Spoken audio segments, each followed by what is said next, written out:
نحمده ونصلي على رسوله الكريم اما بعد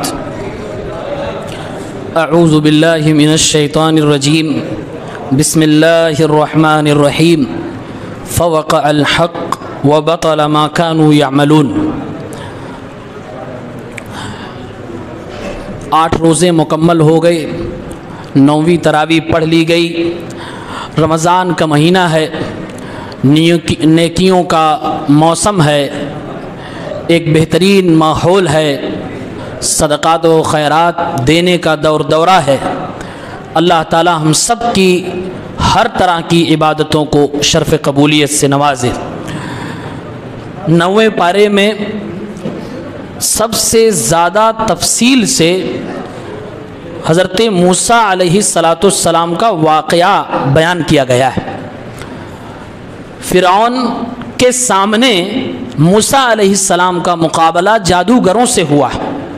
جادوگر دنیا کے جو بڑے بڑے تھے وہ سب بلائے گئے تھے جادوگری دکھانے کے لیے، موسیٰ علیہ السلام کو ہرانے کے لیے، لیکن ان سب کی جادوگری تھی اور موسیٰ علیہ السلام کا معجزہ تھا۔ معجزہ اللہ کی جانب سے، نبی کے ہاتھ سے صدور ہوتا ہے۔ اللہ کے معجزے کے سامنے نہ کسی کی جادوگری چلتی ہے، نہ کسی کی شعبدہ بازی چلتی ہے، اور نہ ہی کسی کی چالاکی چلتی ہے۔ لہذا جادوگروں نے اپنی جادوگری دکھائی، موسیٰ علیہ السلام نے عصا ڈالا، وہ ایک بڑا سانپ بن کے سارے جادوگروں کی جادوگری کو کھا گیا۔ اب اللہ تعالیٰ بیان کرتا ہے جادوگر جو ہے وہ اپنے فن کے ماہر تھے، موسیٰ علیہ السلام کے معجزے کو سمجھ گئے یہ جادوگری نہیں ہے، ان کو یقین ہو گیا سچ میں یہ اللہ کا نبی ہے، اور وہ یقین کے ساتھ سمجھ گئے کہ حق یہی ہے۔ اب آگے اللہ فرماتا ہے فَوَقَعَ الْحَقُّ وَبَطَلَ مَا كَانُوا يَعْمَلُونَ، حق واقع ہو گیا، نمودار ہو گیا، اور ان جادوگروں نے اپنی جادوگری سے جو کچھ کیا تھا، جو کچھ حرکتیں کی تھی، جو کچھ شعبدہ بازی دکھائی تھی، وہ سب کا سب باطل ہو گیا، حق واضح ہو گیا۔ جب حق واضح ہو گیا جادوگروں نے فوراً حق کو قبول کر لیا۔ فَغُلِبُوا هُنَالِكَ وَانقَلَبُوا صَاغِرِينَ وَأُلْقِيَ السَّحَرَةُ سَاجِدِينَ۔ اللہ فرماتا ہے قرآن کے پڑھنے والوں سیدنا موسیٰ علیہ السلام کے زمانے کے اس واقعے کو سنو۔ جادوگروں کے سامنے حق واضح ہوا، سارے کے سارے جادوگر سجدے میں گر گئے۔ یہ قرآن کا لفظ بتا رہا ہے کہ جادوگر جو سجدے میں گرے وہ بے ساختہ گرے، یعنی اپنے آپ کو روک ہی نہیں پائے کہ وہ کیسے اپنے آپ کو روکے اور کیسے اس نبی کے اوپر ایمان نہ لائے۔ قالوا آمنا برب العالمین، کہنے لگے ہم رب العالمین پر ایمان لاتے ہیں، رب موسیٰ و ہارون، جو موسیٰ اور ہارون علیہم السلام کا رب ہے۔ یہاں پر سوال یہ پیدا ہوتا ہے کہ جادوگر ایمان کیوں لے آئے، کس بات کا ڈر تھا؟ سامنے ایسا شخص حاکم ہے جو موت کا فیصلہ آن اسپوٹ کرنے والا ہے، اس کو کورٹ کچہری کی ضرورت ہی نہیں، ترنت مارنے کا وہ پاور رکھتا تھا اور دھمکی بھی دیتا تھا۔ پھر جادوگروں میں اتنی ہمت کہاں سے آ گئی کہ وہ ایمان قبول کر لیے؟ وہی جادوگر تھوڑی دیر پہلے فرعون سے دام طے کر رہے تھے، جیت جائیں گے ملے گا کیا؟ جادوگر نے کہا فرعون نے کہا منسٹر بناؤں گا، اپنا قریبی بنا لوں گا، داہنا ہاتھ رائٹ لیفٹ کچھ بھی بنا دوں گا۔ جادوگروں سے یہ عہد و پیمان ہوا تھا، اس کے بعد یہ سارا منظر ہوا تھا، لیکن کیا ایسی چیز تھی کہ جادوگر ایمان لائے بغیر رہ نہ سکے؟ وہ یہ کیا؟ وہ یہ تھا کہ ان کو حق کی سمجھ آ گئی تھی، اور حق میں وہ پاور ہے کہ کوئی چاہ کر بھی نہ دنیا کی دولت سے اس کو پیچھے ہٹا سکتا ہے، نہ اپنی طاقت سے ہٹا سکتا ہے، اور نہ کسی لالچ سے ہٹا سکتا ہے، بشرط کہ ایک بار حق سمجھ میں آنا چاہیے۔ اسی لیے ہم دیکھتے ہیں سیدنا بلال کو حق سمجھ میں آیا، مکے کے جوان لڑکے گلے میں زنجیر اور رسی باندھتے، پیر میں زنجیر اور رسی باندھتے جیسے غلام کو باندھا جاتا ہے۔ مالک نوجوانوں کو دیتا تھا، لے جاؤ مکی کی گلیوں میں گھسیٹو جب تک یہ اپنے رب کے ساتھ کفر نہ کرے۔ حق واضح تھا بلال کے سامنے، بلال نہیں پھرے۔ لوگوں نے نبی کے قدموں میں پوری پیشکش کی، حکومت کی، دولت کی، عورت کی، میرے نبی کریم صلی اللہ علیہ وسلم کے قدموں میں ذرا بھی جنبش نہیں آئی، کیونکہ حق آپ پر واضح تھا۔ ایسے جس کے اوپر بھی حق واضح ایک بار ہو جائے گا اسے کوئی چیز روک نہیں سکتی حق کو قبول کرنے سے۔ آج جس کو بھی حق قبول کرنے کی ہمت نہیں ہو رہی ہے، کہیں نہ کہیں اس کو حق واضح نہیں ہوا ہے یا وہ قبول کرنا نہیں چاہتا ہے۔ اور میں کئی بار سوچتا ہوں سارے ناحیے سے آدمی حق کو جانتا ہے، بات کرنے پہ کہتا بھی ہے کہ ہاں سچ یہی ہے، حق یہی ہے، کتاب و سنت صحابہ کا منہج صحیح یہی ہے، پھر بھی قبول نہیں کر رہا، کیا وجہ ہو سکتی ہے؟ میں بہت غور و فکر کرنے کے بعد ایک ہی نتیجے پہ پہنچتا ہوں، یہ بندہ اللہ کی توفیق سے محروم ہے، اس کو نہ کسی کا ڈر ہے، اس کو نہ کسی کا خوف ہے، نہ کسی چیز کا ڈر ہے۔ آج میرے پاس ایک شخص نے دبئی سے فون کیا، کہا کہ آج میں کنسٹرکشن کا کام کرتا ہوں، آج میں نے کچھ بلنڈر کر دیا، گھوٹالا کر دیا، تو ہمارا جو مالک ہے اس کو پتا چل گیا اور وہ مجھے ڈانٹا، خوب ڈانٹا، اور ڈانٹنے کے بعد گھر چلا گیا۔ میں کمرے پہ آیا تو بڑا پچھتا رہا ہوں، کہیں ایسا نہ ہو میری نوکری کھا جائے۔ میں فون لگا رہا ہوں، فون نہیں اٹھا رہا ہے، میں بہت کوشش کر رہا ہوں کہ اس کو منا لوں۔ فون اس لیے کیا تھا کہ کیا کوئی وظیفہ ہے، دعا ہے جو پڑھوں کہ میرا مالک مجھے نوکری سے نہ نکالے۔ ڈر تھا اس کو، مالک نوکری سے نکال دے گا۔ ایسے سماج میں لوگ ہیں جن کو کسی چیز کا ڈر نہیں، سینکڑوں لوگوں کو نوکری دینے کی طاقت رکھتے ہیں، اپنے دم پہ کاروبار کرتے ہیں، کسی کا نوکری بھی نہیں کرتے، حق جانتے ہو سمجھتے بھی قبول نہیں کر پا رہے۔ کیا وجہ ہے؟ ایک ہی وجہ ہے، اللہ توفیق نہیں دے رہا ہے۔ کیا کرنا چاہیے؟ اللہ سے رو کے توفیق مانگنی چاہیے۔ رب جسے میں جانتا ہوں سچ ہے، جسے میں حق سمجھتا ہوں، اسے نہیں اپنا پا رہا ہوں، میں محروم شخص ہوں، اللہ مجھے ہدایت دے دے، اہدنا الصراط المستقیم بار بار پڑھیں۔ دوسری چیز موسیٰ علیہ السلام نے کہ موسیٰ علیہ السلام کے اس واقعے میں جادوگروں نے جب اپنے ایمان کا اعلان کیا تو کیا کہا؟ آمنا برب العالمین، رب العالمین پر ایمان لے آئے۔ پھر آگے اور کلیئر کیا، ربی موسیٰ و ہارون، موسیٰ اور ہارون کے رب پر ایمان لائے۔ کلیئر کر رہے ہیں جادوگر، کیوں؟ کہیں کوئی کنفیوز نہ ہو جائے کہ میں فرعون کو رب مان رہا ہوں، کیونکہ اس وقت فرعون اپنے آپ کو رب کہتا تھا، انا ربکم الاعلی، اور لوگ اس کو رب مانتے بھی تھے۔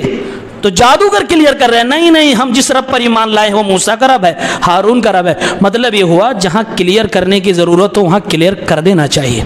میں اس ممبر سے کئی بار اہل حدیث کا نام لیتا ہوں، کئی بار سلفی کا نام لیتا ہوں، صحابہ کے منہج کی وضاحت کرتا ہوں۔ جو باطل و گمراہ فرقے جماعتیں ہیں، علماء باطل ہیں، میں ان کا بائی نیم کبھی کبھی کریٹیسائز کر دیتا ہوں۔ بہت سارے لوگوں کے چہرے پر کالا پڑ جاتا ہے، بیچارے وہ شرم سے سر جھکا لیتے ہیں، ان کو پریشانی ہونے لگتی ہے۔ یہ دیکھیے، حق اگر واضح ہے اور ضرورت ہے واضح کرنے کی تو وہاں واضح کرنا چاہیے۔ ربی موسیٰ و ہارون سے ہمیں یہ سبق ملتا ہے، اس میں ہمیں دل برداشتہ ہونے کی ضرورت نہیں ہے۔ اور الحمدللہ ہم علماء اچھی طرح سے جانتے ہیں کہ طریقہ کیا ہے، کہاں پر بولنا، کہاں پر نہیں بولنا، کہاں کلیئر کرنا ہے اور کہاں ہمیں ایک نارمل گفتگو کرنی ہے۔ اس واقعے سے ہمیں یہ سبق ملتا ہے۔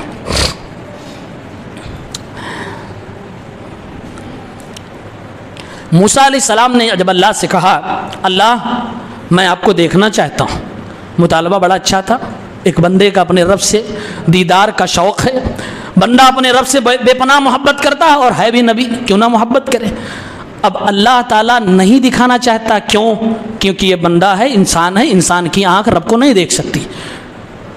اب دیکھیے پیار، دیکھیے اللہ کا پیار موسیٰ علیہ السلام تھا۔ اب اللہ رب العالمین نے تو کہہ دیا کہ موسیٰ آپ مجھے نہیں دیکھ سکتے، موسیٰ علیہ السلام کو تکلیف ہوئی ہوگی کہ نہیں؟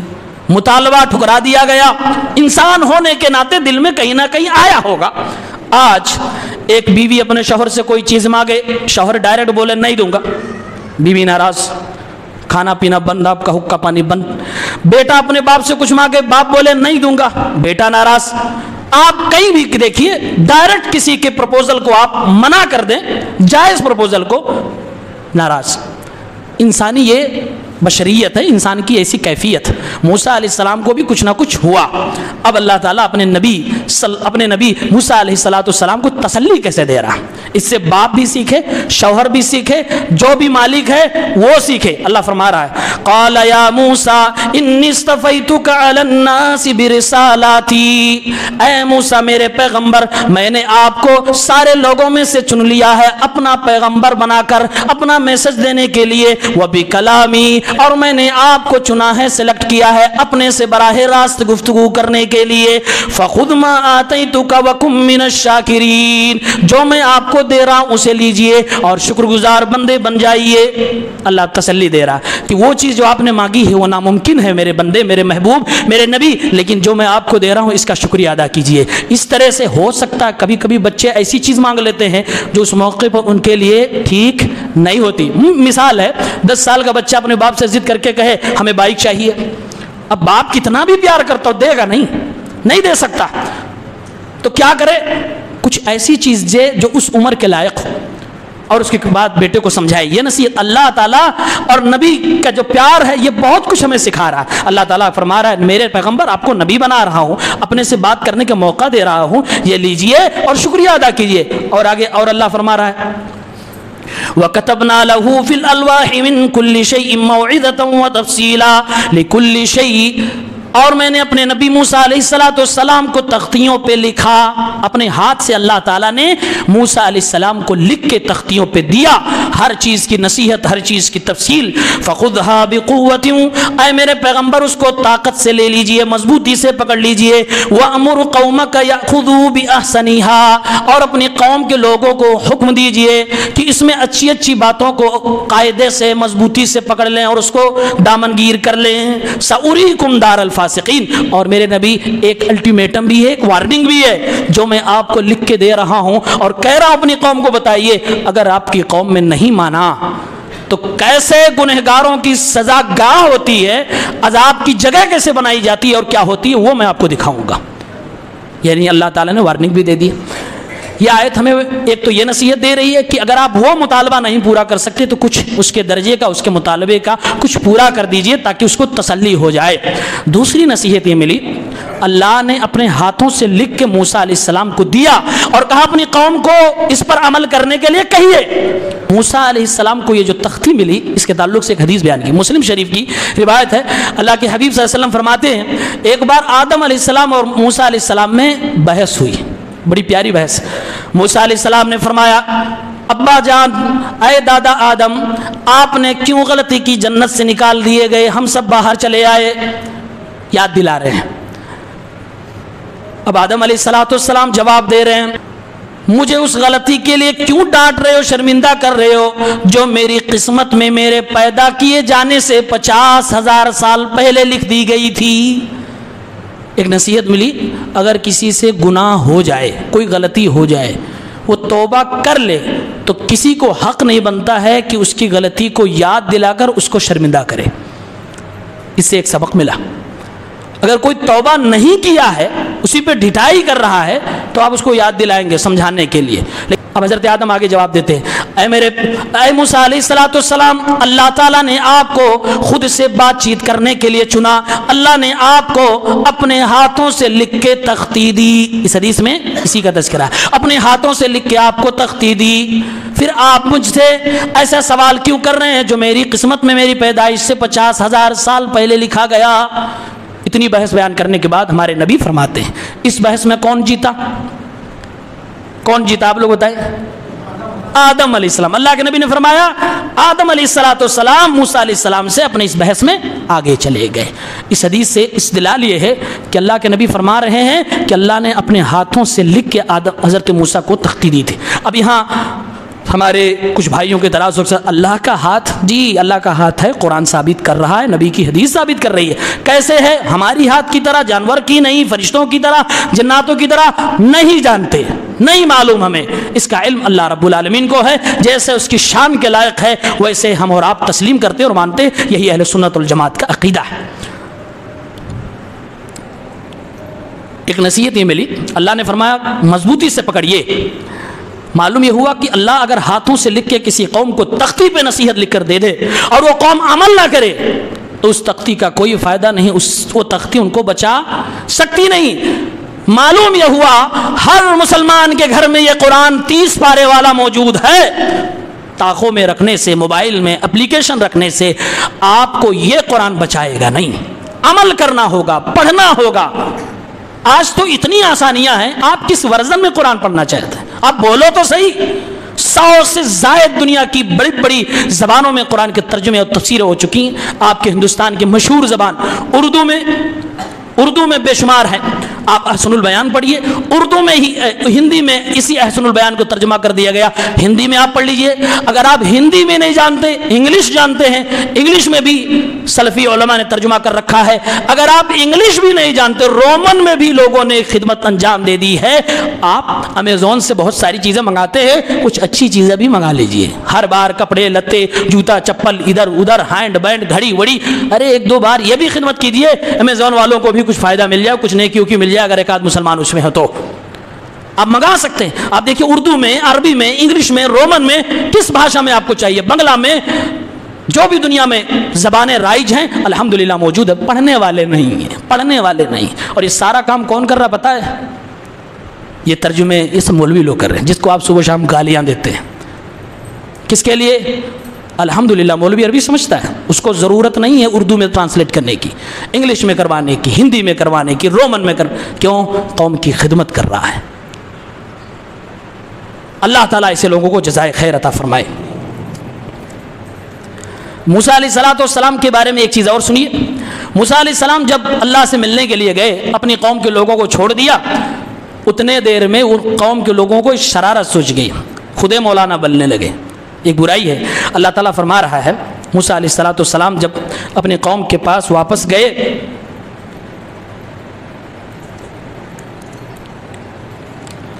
وَاتَّخَذَ قَوْمُ مُوسَى مِن بَعْدِهِ مِنْ حُلِيِّهِمْ عِجْلًا جَسَدًا لَهُ خُوَارٌ. ادھر موسیٰ علیہ السلام اللہ سے ملاقات کرنے کے لیے گئے, ادھر قوم کے لوگوں نے عورتوں کے زیورات سے ایک بچھڑا بنا ڈالا.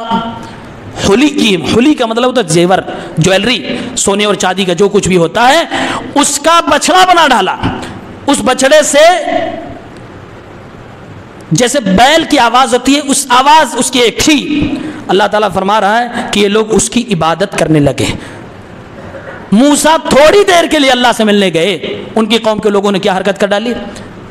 بچھڑا بنایا, اس کی پوجا کرنا شروع کر دی. اب اللہ فرما رہا ہے کہ یہ جو تم نے بچھڑا بنایا ہے, یہ کبھی بھی معبود, الہ, رب نہیں ہو سکتا. دلیل اللہ کیا دے رہا؟ الم یرو انہ لا یکلمہم ولا یہدیہم سبیلا. ان لوگوں کو کیا دکھائی نہیں دیتا, سمجھ میں نہیں آتا؟ ان لوگوں نے جس کو اپنے ہاتھوں سے بنایا, یہ نہ ان سے گفتگو کر سکتا, بات کر سکتا ہے, اور نہ ہی انہیں سیدھا راستہ دکھا سکتا ہے. اتخذوہ وکانوا ظالمین. اس کو انہوں نے اپنا رب بنایا, یہ مشرک ہے, یہ ظالم ہے. دو چیزیں اللہ نے دلیل دی ہیں کہ یہ بچڑا رب نہیں ہو سکتا. ایک, یہ بات نہیں کر سکتا, دوسرا یہ لوگوں کو ہدایت نہیں دے سکتا. بات نہیں کر سکتا مطلب کیا ہوا؟ مطلب یہ ہوا کہ یہ سمجھ بھی نہیں سکتا, یہ سن بھی نہیں سکتا, اور ہدایت نہیں دے سکتا. مطلب یہ ہوا کہ اس کے پاس طاقت ہی نہیں ہے. ہدایت کون دے گا آپ کو؟ سیدھا راستہ کون دکھائے گا؟ جس کے پاس کچھ طاقت ہو. توفیق اسی لیے ہم کہتے ہیں پوری کائنات میں کوئی بھی توفیق نہیں دے سکتا سوائے اللہ کے, اور وہ پاور ہے بھی کسی کے پاس نہیں. یہاں تک کہ ہمارے نبی صلی اللہ علیہ وسلم کو بھی اللہ تعالیٰ نے وہ طاقت و قدرت نہیں دی تھی کہ آپ جس کو چاہیں اس کی دل کی دنیا کو بدل دیں. کسی کو اللہ نے نہیں دیا. تو توفیق اللہ ہی دے سکتا ہے, اور اللہ ہی بندوں سے گفتگو کر سکتا ہے, اللہ ہی بندوں کی گفتگو سن سکتا ہے. ایک بار ایک تابعی ہیں, وہ اپنے گھر میں ایک بچہ تھا, یہ صحیح حدیث ہے, صحیح مسلم کی غالباً روایت ہے, نہیں ابو داؤد کی روایت ہے, حسن سند کی ہے. وہ بچہ دعا کر رہا ہے. دعا میں کیا کہہ رہا ہے؟ اللہم انی اسألک القصر الابید من الجنہ اذا دخلتها عن یمینی. دعا بڑے عجیب لڑکا مانگ رہا ہے. اے اللہ, سفید والا محل جنت میں مجھے دینا, جب میں جنت میں داخل ہوں گا, وہ بھی رائٹ سائڈ میں. عجیب و غریب دعا مانگ رہا ہے لڑکا. آج لڑکے کیا مانگتے ہیں؟ اے اللہ ابا کو توفیق دے, مجھے آئی فون دلا دیں. ہاں, بہت عجیب و غریب دعا مانگ رہا ہے. سفید والا محل دینا, وہ سوچ رہا ہے دنیا کے حساب سے کہ شاید سنگ مرمر کا ایسا کچھ ہوگا. سفید والا محل جنت میں سے دینا, اذا دخلتها, جب میں جنت میں جاؤں, عن یمینی, داہنے طرف. کوالٹی بتا رہا اللہ کو. اب انہوں نے سنا تو فوراً کہا بیٹا ادھر آؤ. کہاں؟ کہا ابھی جو تم نے دعا مانگی ہے یہ دعا صحیح نہیں ہے. یہ دعا صحیح نہیں، کچھ غلط مانگا تھا، چیز اچھی تھی، مانگنے کا طریقہ غلط تھا، الفاظ غلط تھے، اللہ کے ساتھ ادب نہیں تھا، اللہ کے سامنے عاجزی نہیں تھی. کہا اللہ سے دعا کرو تو مانگو، اے اللہ جنت دے دے، بھکاری ہوں میں جنت کا، لالچی ہوں میں. یہ کون سی بات ہے تم مانگ رہے ہو کہ جب میں جنت میں جاؤں؟ تم نے مانگا کہاں جنت؟ تم کہہ رہے ہو جب میں جنت میں جاؤں تو یہ محل. پہلے تو جنت مانگ، پہلے تو جنت کا جنت تجھے مل جائے گی تو اللہ تعالیٰ رحم و کریم ہے، آخری جنتی کو اس دنیا کے 10 گنا ملنے والا ہے. تو کیا کوالٹی بتا پائے گا جنت کے بارے میں؟ تجھے کیا کچھ معلوم ہے؟ بس اللہ سے جنت مانگ، اللہ سے جنت مانگ اور جہنم سے بچنے کی دعا کر، یہی تیرے لیے کافی ہے. یہ تعلیم دی تو یہ ہمارے لیے اسوہ اور نمونہ ہے. اللہ سے اس طرح سے جنت مانگنی چاہیے. اس کے بعد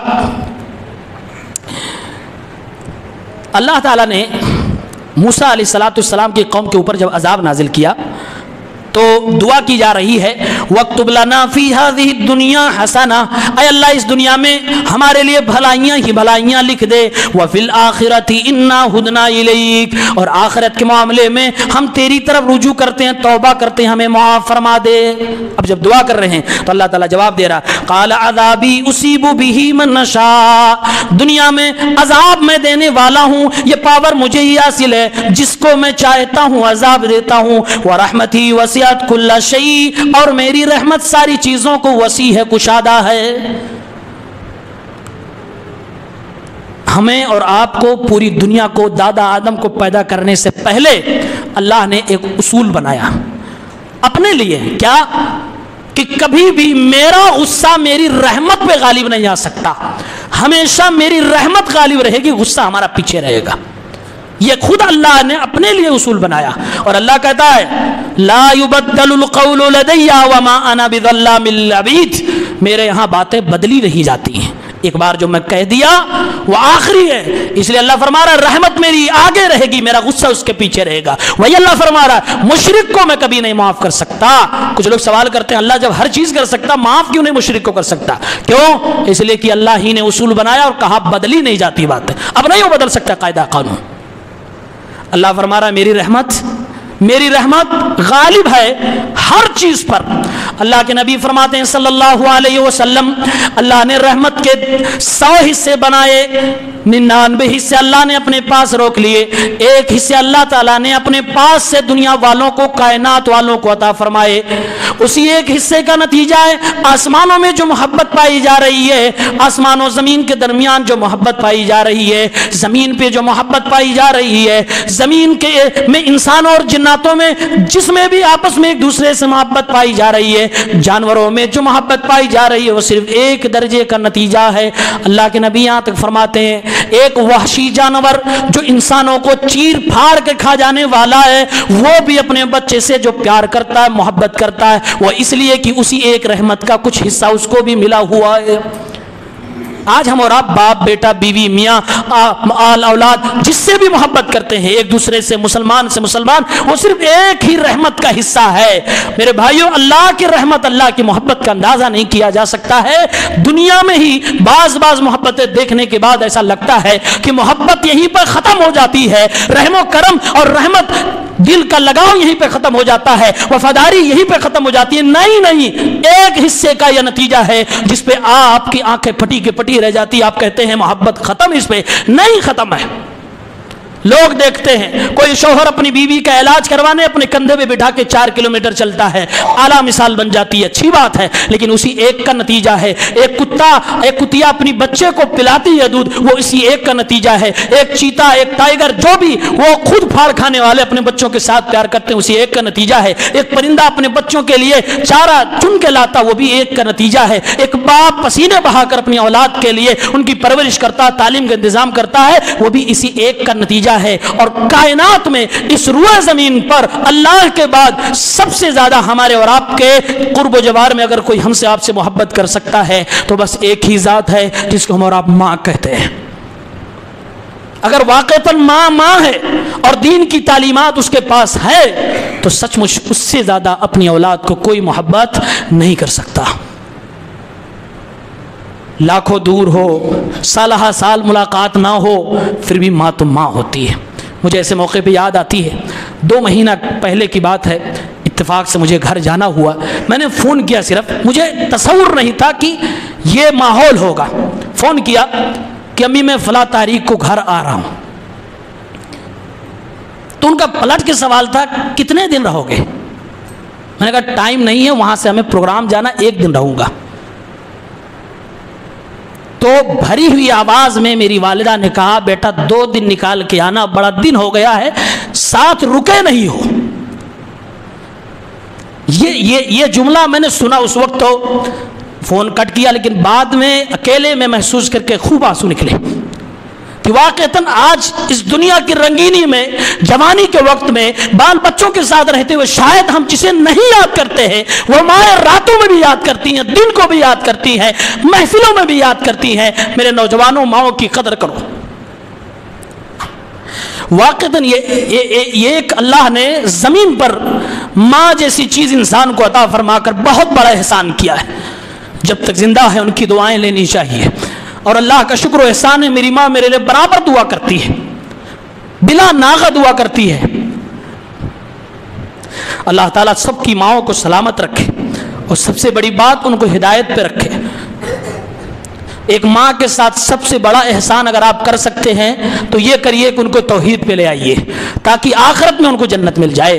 حضرت ابو ہریرہ نبی کی خدمت میں آتے، کہتے ہیں اللہ کے نبی صلی اللہ علیہ وسلم، ایک گزارش ہے، پیارے پیغمبر آپ کے ساتھ دن اور رات رہے، تو ایک فرمائش ہے۔ بولو ابو ہریرہ کیا؟ اللہ کے نبی میری ماں ابھی مسلمان نہیں ہے، دعا فرما دیجیے، دعا کر دیجیے اللہ کے نبی میری ماں مسلمان ہو جائے۔ اللہ کے نبی نے فرمایا جاؤ اپنے گھر، میں دعا کرتا ہوں اللہ تعالیٰ ہدایت نصیب فرمائے۔ ابو ہریرہ فرماتے ہیں میں دل میں سوچتا ہوں، میں اپنی گھر کی طرف دوڑا کہ پہلے میرے نبی کی دعا میرے گھر پہنچتی ہے، ابو ہریرہ کے قدم پہنچتے ہیں۔ گھر میں جا کے قدم رکھتا ہوں تو محسوس ہوتا ہے کہ کوئی اندر غسل کر رہا ہے۔ بعد میں پتا چلا میری والدہ ایمان کی حالت میں ہے، اسلام قبول کر لیتی ہے۔ صحابہ ماؤں کی ہدایت کے لیے بے پناہ پریشان، کیوں؟ ایک توحید والا جانتا ہے شرک زندگی میں ہے، دنیا میں میری ماں سے میری محبت ہے، لیکن آخرت میں نہیں بچا سکتا۔ اللہ اجازت ہی نہیں دے گا نبی کو کسی مشرک کے لیے شفاعت کرے، ہمیں کیسے اجازت ملے گی؟ اس لیے دنیا میں رب سے رو کے، کوششیں کر کے، ماں کے پاس بیٹھ کر، وقت نکال کر، کیسے بھی کر کے ان کو ہدایت پہ لانے کی کوشش کیجئے، سمجھائیے بجھائیے، کم سے کم توحید والا بنا دیجئے، اللہ سے روئیے اس کے لیے۔ یہ آپ کا اتنا بڑا احسان ہوگا اس ماں کے ساتھ کہ جس کو میں بیان نہیں کر سکتا، اس کی کوئی قیمت نہیں ہو سکتی ہے۔ یہ ماں ماں ہوتی ہے۔ اللہ رب العالمین نے قرآن کریم میں ارشاد فرمایا وَإِمَّا يَنزَغَنَّكَ مِنَ الشَّيْطَانِ نَزْغٌ فَاسْتَعِذْ بِاللَّهِ، کہ اگر آپ کو، سب کے بارے میں ہے یہ کام کی بات آپ کے لیے، اگر آپ کو شیطان وسوسہ ڈالے تو آپ اعوذ باللہ من الشیطان الرجیم پڑھیں، یہ اللہ کا حکم ہے۔ سوال یہ ہے کہ ہمیں اور آپ کو کہاں کہاں اعوذ باللہ من الشیطان الرجیم پڑھنا چاہیے؟ ذرا دھیان سے سنیں، میں کچھ جگہیں بتاتا ہوں جہاں اعوذ باللہ من الشیطان الرجیم پڑھنا چاہیے۔ اس کا کیا پاور ہے، ایک بار اگر سمجھ میں آ جائے تو کبھی نہیں بھولیں گے اس کو، ہر جگہ جہاں جہاں بتایا گیا پڑھیں گے۔ نمبر 1، قرآن کی تلاوت کرنی ہو، اعوذ باللہ من الشیطان الرجیم پڑھنا ہے۔ کیوں؟ جیسے آپ پڑھیں گے ایک حرف پہ آپ کو 10 نیکی ملنے جا رہی، اتنا بڑا آفر شیطان کو برداشت ہوگا کہ اس کو میں اتنا نیکی کمانے دوں؟ ابھی الف لام میم کہے گا 30 نیکی لکھ جائے گی، میں موقع تو نہیں دینے دے سکتا۔ شیطان پورا ورغلانے کے لیے کامیاب دلائے گا، ارے وہ کام باقی ہے، ان سے فون کرنا باقی ہے، وہ کام وہ کر لو بعد میں پڑھنا۔ شیطان آپ کو بہلائے گا، اس لیے پڑھتے ہیں اعوذ باللہ من الشیطان الرجیم، تاکہ چل ہٹ مجھے عبادت کرنے چاہیے کی۔ پہلا کام قرآن پڑھتے ہوئے اعوذ باللہ من الشیطان الرجیم پڑھنا۔ نمبر 2، جب آپ کو وسوسہ آئے کسی بھی طریقے کا، بعض لوگوں کو وسوسہ آتا ہے طہارت کے وقت زیادہ ہو رہا، کوئی پریشانی تو نہیں؟ وسوسہ آتا ہے طہارت کے وقت۔ ایک صاحب نے مجھے جبل پور سے کل فون کیا، وہ کہہ رہے تھے، نوجوان لڑکا تھا بیچارہ، کہہ رہا کہ میں غسل خانے میں جاتا ہوں 1 گھنٹے کے بعد نکلتا ہوں، میں چاہتا ہوں کہ جلدی نکلوں، نکل کے باہر آتا ہوں مجھے لگتا ہے میرے پیر میں کچھ لگا، میری شرمگاہ میں لگا، پھر واپس جاتا ہوں، پھر آتا جاتا ہوں۔ ہم نے کہا یہ شیطانی وسوسہ ہے جس کے آپ شکار ہو گئے۔ اللہ کی قسم یہ ایک بیماری ہے، اور یہ وہ بیماری ہے جو شیطان کے ذریعے سے انسان کو لگتی ہے۔ اس بیماری کی سب سے بڑی دعا اعوذ باللہ من الشیطان الرجیم، یہ آپ کو جیسے وسوسہ پڑھنا ہے اور کبھی شیطان کو فالو نہیں کرنا ہے۔ شیطان کبھی کبھی اچھے کام کے ذریعے سے آپ کو اپنا فالوور بناتا ہے۔ آپ وضو کیے، شیطان دماغ میں ڈال دے گا اے ابھی پیر دھلا نہیں، ایک بار پھر سے دھلو۔ اچھا کام ہے نا، اچھے کام کے ذریعے سے آپ نے اگر کیا تو آپ نبی کی بات نہیں مان، آپ شیطان کے فالوور بن رہے ہو، وہ اسی میں مگن کہ مان گیا میری بات۔ اس لیے علماء کہتے ہیں کہ وسوسے کے علاج میں بس یہی دو کام کرنا ہے۔ ایک تو جیسے دل میں خیال آئے آپ نے جو طریقے کے مطابق کر لیا، اب دماغ میں آ رہا ہے یہاں لگ گیا ہوگا، یہاں چھوٹ گیا ہوگا، یہاں ڈونٹ فالو کرنا ہی نہیں، اعوذ باللہ من الشیطان الرجیم پڑھیے، آگے بڑھیے۔ تیسری جگہ، جب نماز آپ پڑھتے ہیں کاروبار یاد آتا ہے، ہاں سب کچھ یاد آتا ہے، پورے دن کا کام یاد آئے گا، عشاء کے بعد کیا کرنا یہ بھی یاد آئے گا، افطاری میں کیا چھوڑ گیا ہوں کیا کھانا وہ بھی یاد آئے گا، بہت کچھ یاد آتا ہے۔ ایک صحابی ہے اللہ کے نبی صلی اللہ علیہ وسلم، میں جب نماز میں آتا ہوں پڑھتا ہوں تو شیطان میرے اور اللہ کے درمیان حائل ہو جاتا ہے، قرات کرتا ہوں میری اور قرات کے درمیان شیطان آ کے حائل ہو جاتا ہے، کیا کروں؟ اللہ کے نبی صلی اللہ علیہ وسلم نے فرمایا وہ شیطان ہے، اس کو خنزب کہا جاتا ہے، اس کا ایک اسپیشل نام ہے خنزب۔ اللہ کے نبی کرنا کیا ہے؟ پیارے پیغمبر نے فرمایا جب نماز میں دنیا کا خیال آنے لگے اعوذ باللہ من الشیطان الرجیم پڑھو اور اپنے بائیں جانب 3 مرتبہ ہلکا سا پھپکار دو، پھر اس کے بعد اپنی نماز میں کنٹینیو رہو۔ آپ کو چہرہ نہیں گھمانا، ہلکا سا اپنے بائیں سائڈ سے پھپکارنا ہے۔ یہ نبی کریم نے علاج بتایا، یہاں بھی اعوذ باللہ من الشیطان الرجیم پڑھنا ہے۔ دھیان رکھیں تھوکنا نہیں ہے بغل والے کے اوپر، پھپکارنا ہلکا سا۔ نمبر 3،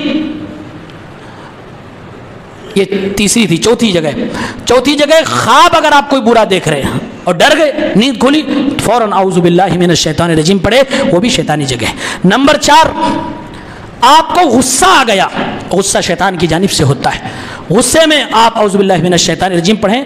ایک بار اللہ کے نبی موجود تھے، 2 لوگ آپس میں ایک دوسرے کو برا بھلا کہنے لگے، غصے میں بالکل، غصہ کتنا تھا صحابی بیان کرتے ہیں، یہ جو رگ ہوتی ہے جس کو بکرے میں آپ کاٹتے ہیں جو نس، کہا وہ نس پوری پھڑپڑا رہی تھی، اتنا غصے میں انسان تھا۔ اللہ کے نبی صلی اللہ علیہ وسلم نے دیکھا، آپ نے فرمایا یہ جو غصے میں ہے جس کی رگ پوری نس ٹائٹ ہو گئی ہے، میں ایک کلمہ جانتا ہوں اگر یہ پڑھ لے تو اس کا غصہ چلا جائے گا۔ کون سا کلمہ بتایا؟ اعوذ باللہ من الشیطان الرجیم۔ تو یہاں بھی آپ کو پڑھنا ہے۔ نمبر 7، اگر آپ کو اپنے عقیدے میں کچھ ڈاؤٹ ہونے لگے، عقیدے میں شیطان حملہ کرنے لگے، یہ بات جان لی، یہ اکثر لوگ نہیں جانتے، عقیدہ آپ کا بگڑنے لگے، دل میں وسوسہ آنے لگے عقیدے کے متعلق، یار اتنے دن سے مولانا کہہ رہے ہیں یہ کرو وہ کرو، پتہ نہیں لکھا جاتا ہے کہ نیکیوں کی کہ نہیں لکھی جاتی، دماغ میں اگر قرآن و سنت کے مطابق بتائے گئے عقیدے کے خلاف کبھی بھی ذرہ برابر شک آئے، فوراً کہیے اعوذ باللہ من الشیطان الرجیم۔ اللہ کے نبی نے حل بتایا، کیا بتایا؟ پیارے پیغمبر نے فرمایا کبھی کبھی انسان کے ساتھ شیطان کھیلتا ہے، کیا کرتا ہے؟ انسان دل میں وسوسہ، شیطان دل میں وسوسہ ڈالتا ہے کہ سوچو، کیا سوچ رہے ہو؟ یار اتنا بڑا سورج ہے کس نے پیدا کیا ہوگا؟ اللہ نے۔ یہ اتنی بڑی گلیکسی ہے کس نے پیدا کیا ہوگا؟ اللہ نے۔ آسمان کس نے پیدا کیا ہوگا؟ اللہ نے۔ یہ کس نے بنایا؟ اللہ نے۔ پھر اس کے بعد اچانک دماغ میں وہ سوال ڈالے گا دل میں، من خلق اللہ، اللہ کو کس نے پیدا کیا؟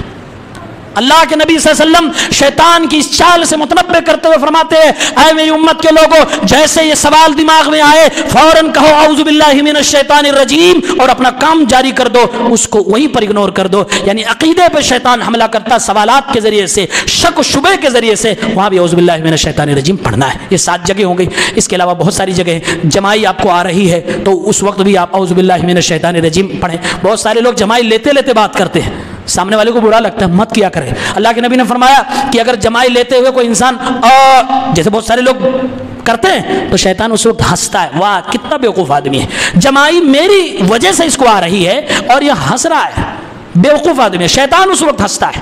اللہ کے نبی صلی اللہ علیہ وسلم فرماتے ہیں یہ جمائی جو آتی ہے یہ شیطان کی جانب سے ہوتی ہے، اس لیے آپ کو کیا پڑھنا ہے؟ اعوذ باللہ من الشیطان الرجیم۔ اس کے علاوہ آسمان میں کبھی کبھی آپ دیکھتے ہیں ٹوٹا ہوا تارا گزرتا ہے، بچے دیکھ کے خوشی مناتے ہیں، دعا سکھاؤ ان کو کہ اس موقع پہ اعوذ باللہ من الشیطان الرجیم پڑھنا ہے۔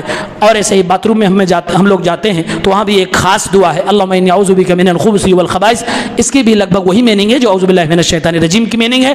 بہت ساری اس کے علاوہ جگہ ہیں، ان جگہوں کا اہتمام کیجیے اور یہاں پر اعوذ باللہ من الشیطان الرجیم پڑھیے۔ یقین مانیے اللہ کا حکم ہے کہ جب جب شیطان آپ کے اوپر حملہ کرے، وسوسہ ڈالے، آپ پر اٹیک کرے، آپ اعوذ باللہ من الشیطان الرجیم پڑھیں۔ اس کا مطلب یہ ہوتا ہے اللہ دشمن حملہ کر رہا ہے، بچا لے، تو ہی بچا سکتا ہے۔ شیطان وارننگ پہلے دے چکا، ثم لآتینہم من بین ایدیہم ومن خلفہم وعن ایمانہم وعن شمائلہم، میں انسانوں کو بہکانے کے لیے ان کے سامنے سے آؤں گا، بائیں سے آؤں گا، دائیں سے آؤں گا، پیچھے سے آؤں گا، چاروں طرف سے اٹیک کروں گا۔